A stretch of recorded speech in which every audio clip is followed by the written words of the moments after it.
Big news coming this week from Rhode Island, where we may see the year's first hearings on marriage equality. Lawmakers in Colorado and Illinois express eagerness to pass marriage and civil unions bills. 2 lawsuits join forces in Hawaii and Nevada, plus one unlikely country that saw support for marriage double over the past decade. At the American Foundation for Equal Rights, I'm Matt Baum, and welcome to Marriage News Watch for January 14, 2013. Last week it was Illinois. This week it's Rhode Island that's tackling marriage. We're expecting a hearing sometime this week on a House bill to legalize marriage equality. Passage seems likely in the House, but more complicated in the Senate.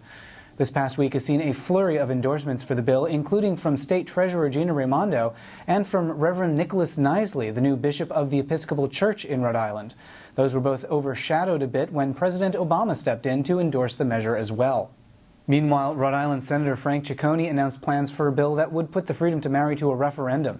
Governor Lincoln Chafee responded to that with the promise of a veto, saying that rights should be determined by lawmakers and not by popular vote.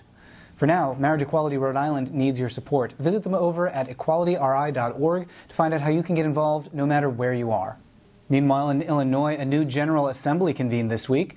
We don't yet have a date for hearings on marriage equality there, but State Representative Greg Harris described the marriage bill as being on the fast track.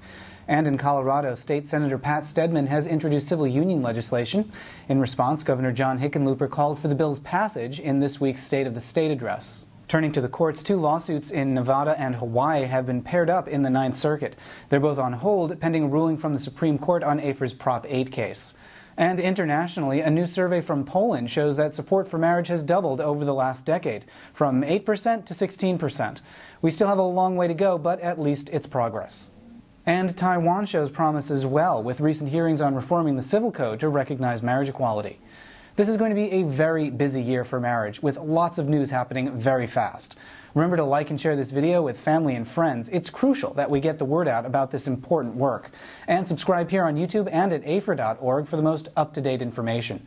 At the American Foundation for Equal Rights, I'm Matt Baum. Thanks for watching. We'll see you next week.